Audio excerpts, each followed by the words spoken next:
22:09, 21:80, American record, collegiate records, 3 national crowns. This Wildcat was fast as lightning. From the University of Kentucky, Abby Steiner.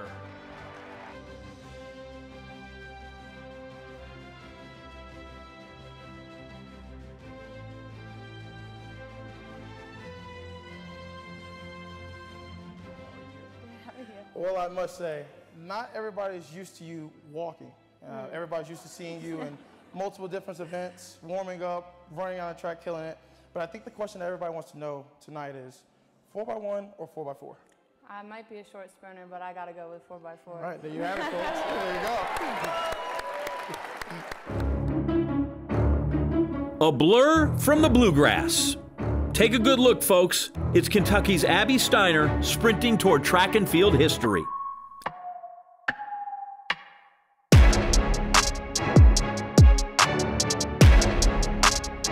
Indoors, Steiner burned 200 meters that erased the collegiate and American records all in a single lap.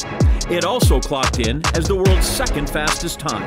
22:08. She crushes the record. 22:09 it corrects to. That's an amazing time. Finally getting on track for an outdoor season, Steiner blew through the 200 in another record time for another NCAA title, her first outdoors. There's no way you catch Abby Steiner at this point. 21:80. This is what Abby Steiner's been waiting for. She also finished third in the 100 and capped the national meet with a sub-49 carry on the Wildcats' winning 4x4 squad. Abby Steiner said, you know what, guys?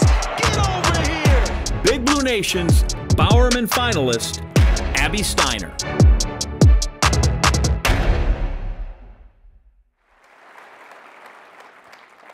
You did a lot of stuff. I did do a lot of stuff. My goodness. You ran a bunch of 100s, a bunch of 200s. You ran legs on the 4x1. Do you have a favorite race of the season? A favorite race out of all of them? Yeah. Can I say every race Nope. at outdoor NCAAs? No. I think the 4x4 outdoor NCAAs was a really special one, mostly because it helped capture that team trophy that we wanted so badly. So I'm going to have to go with that one. Also, the American record indoors. I got to throw that in there, too. Well, you're allowed to have an individual one. That's great. Okay, It's okay. that Be one selfish, too. though. Hey, when was the first time you knew you were fast? Funny enough, on the soccer field, we used to do these races at our soccer tryouts. We had like 3 days of tryouts, and then we would finish it all off with a running race just for fun because we were little kids. And I think I won that race like 4 years in a row or something like that. So kind of looking at that, I had an idea that maybe I had some speed that translated elsewhere. Did you give up soccer kicking and screaming? I kind of just handed it over. You were all right. It was okay. It was good okay. enough to go through. You did that. All right. Give me some goals you had coming into the year. You know, coming off of an Achilles injury that I had the previous outdoor season, honestly, one of our goals was just to have fun and make it to outdoor because we had a pandemic, we had an Achilles injury. So it was just to enjoy that season and stay healthy, really, and see what would happen. Yeah, it was a long year, right? You had, like you said, you hadn't run an outdoor, so now you go through that. Then you go through the U.S. Nationals, and so when you finally got done after Worlds, how'd you feel? Like we were just A little bit. I think it's kind of a weird feeling going from so many months of being at such a high intensity, such a high level, to going back home in Lexington, and you're like looking around, and you're like, oh my gosh, I'm done with my season. So it took a little bit to adjust really back to normal life, but took some time off and just kind of got ready to get that fire back in me to get training again. So at outdoor, you win and we visit, is like we're here, and we just weren't dressed as nice. And I make sport because I look down and your spikes are, they're well worn, right? So they were pretty ratty looking. And I got all kinds of flack from people. Like, I can't believe you made fun of a woman's shoes. But I would like to point out, they gave out, what, like 2 weeks later? They did, yeah. The spike plate broke at practice, and people were commenting on my Instagram story, someone better send this to John Anderson right now, so. But tell me, do you have, because like obviously those work, so there's but do you have superstitions, or do you just like, listen, these are good, I ran an American record, why do I need to get rid of them? Yeah, well, that's pretty much it. They worked for indoor, so why change them out for outdoor? So How long had you had them? Probably the whole year. I don't know. I feel like the only thing I'm superstitious about is my shoes. I'm like, I ran a record in these ones, so I can run another record in these ones. Good. And so what do you have now? Do you have a pair that were good? Yeah, I have some amazing Puma ones now. I was going to say, you want to plug them or whatever they're called? The Puma Super, yeah, the nice boost. bolts or nice. Okay, good. I love that. Let's go from you're 16, you have ACL surgery, 16 or 17, ACL surgery, to now you have two World Championship gold medals. Yeah. Boy, those are polar ends of a long trip. How do you describe that journey to somebody? You know, if I got to ask you to write one last paper at UK that said, hey, give me this, you know, how would that read?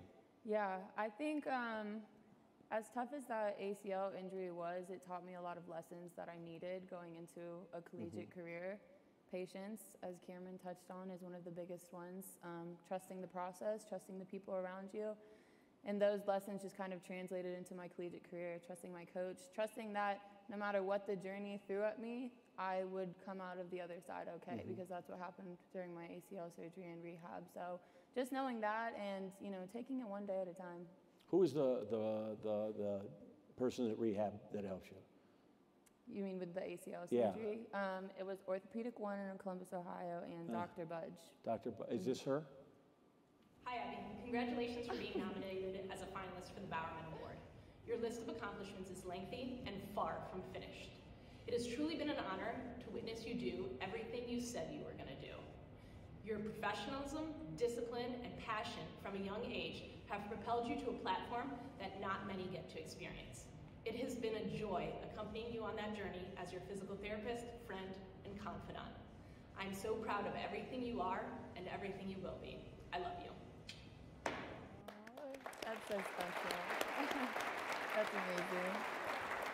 So the last thing I'll ask you before we go over to Grant and your coach is, when we were in rehearsal, you said you got to ask me this. So just in case everybody who has Abby on their Christmas list, we're listening hard right now. Oh, yeah.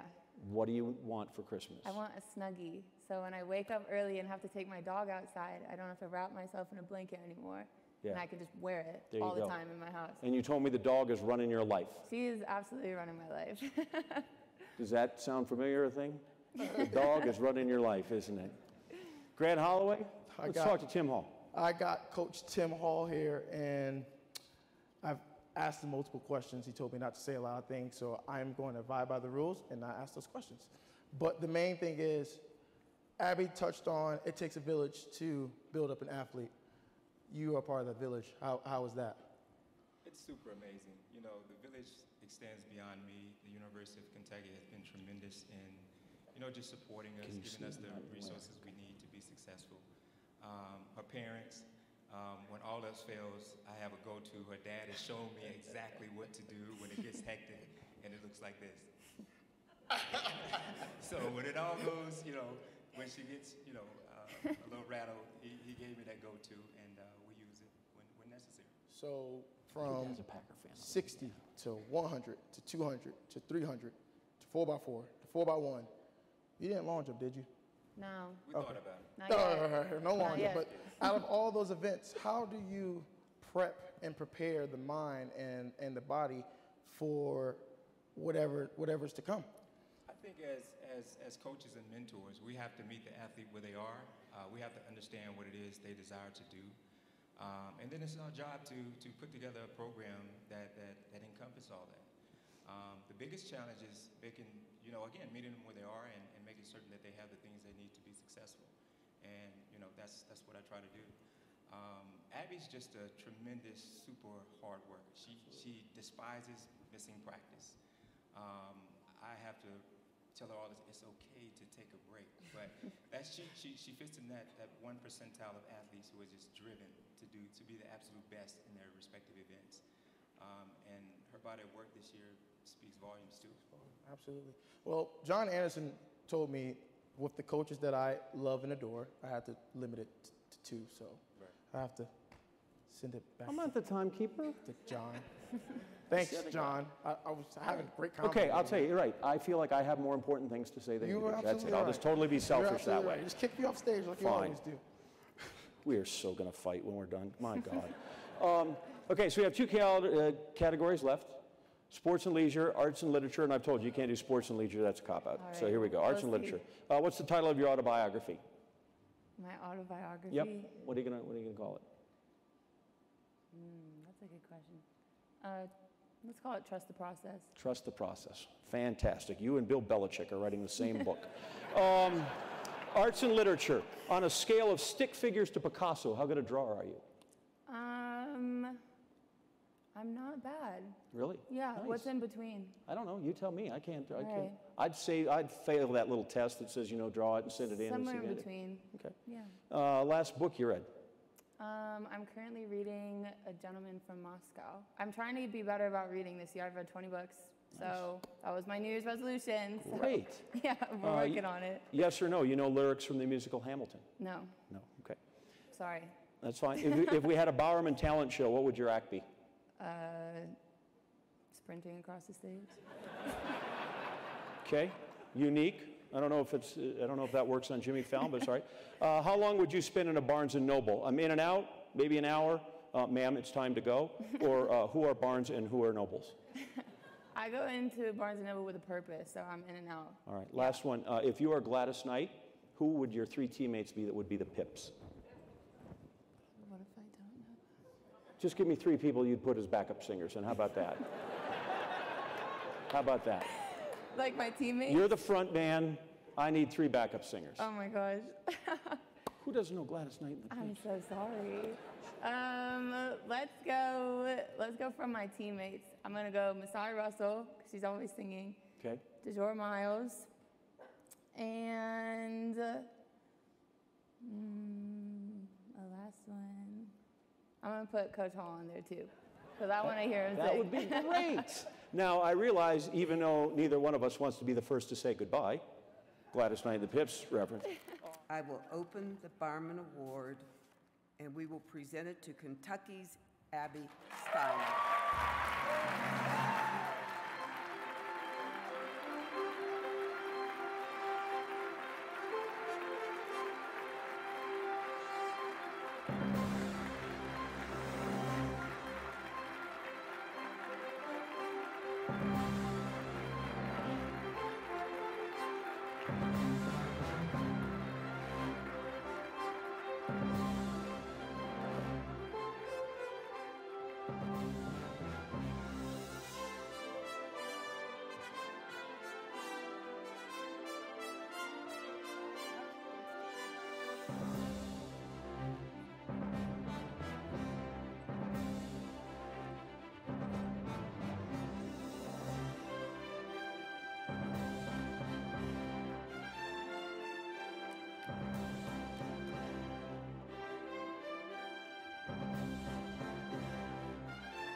Wow, this is such a special moment. Thank you all so much for being here. My first full season of track, both indoor and outdoor, wasn't until my freshman year of high school. I had started running track in 8th grade when a lot of my friends had asked me to join. It was more of a social aspect for me, and it was something I didn't take super seriously at the time because my whole life had always been being a soccer player. As I transitioned into high school, I found myself struggling to navigate life amidst a family cancer diagnosis, changing friendships, and trying to find who I was despite all of that. I had heard about indoor track from some of the older kids who ran, and looking for a way to escape all of that was going on, I decided to give it a go. I quickly fell in love with the relief and comfort I found myself feeling at practice while on the track. I loved the daily process of the work and the little improvements I could see myself making as I learned more about what the sport encompassed. I loved competing, and I realized I had more potential in the sport than I gave myself credit for when I first started. Most of all, I loved having something to pour myself into and find myself in. The sport became very personal to me, as were the feelings I carried with it. My goals and dreams were something I kept to myself, and I continued this way for many of the early days of my career. But one thing I learned is that nothing great is ever done on your own. Coach Hall, it's amazing to look back on the first day of us working together and take a moment to appreciate how far we've come. You were one of the first people in the sport that I felt like I could share my goals and dreams with. You gave me a space to grow, and I began to realize I needed people to go on this journey with. You gave me a space to be brave and courageous in pursuing my dreams, and for that, I can never thank you enough. I am the person and athlete you see here today because of you.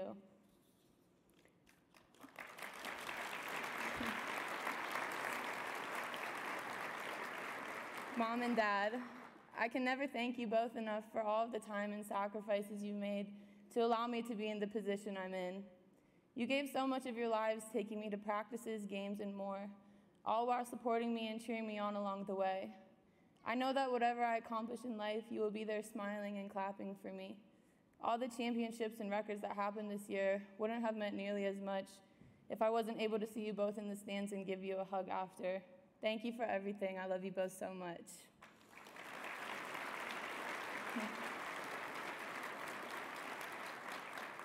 Coach Green, Mr. Barnhart, my athletic trainers, my strength coaches, the rest of the staff at UK, you have all played such an important role in my success as an athlete and an individual. I thank all of you for your support and help over the past 4 years. It truly takes a village to make the championship moments count, and I have one of the best in the country. You are all so appreciated. To the rest of my family and to my grandparents, thank you all for your support before and after every big meet. The texts and calls I received make me feel so loved. I know that you are all watching and cheering for me, whether it's in person or on the live stream, and that means the world to me. Making you all proud is one of my greatest joys. And to everyone I've met along the way and everyone in this room, thank you for showing me the community of track and field. I've had so many meaningful conversations this year at meets and events, and it has shown me how beautiful and supportive the track world can be. I couldn't be more thankful for the community of the sport and being able to do what I love because of all of you. Holding this trophy is one of the greatest honors of my career. It is a combination of 1,000 moments of the work of so many. Whatever you do in life, I promise you, it is so much better walking with others along the way. And I couldn't be happier to end an amazing year as the Bowerman winner. Thank you all so much.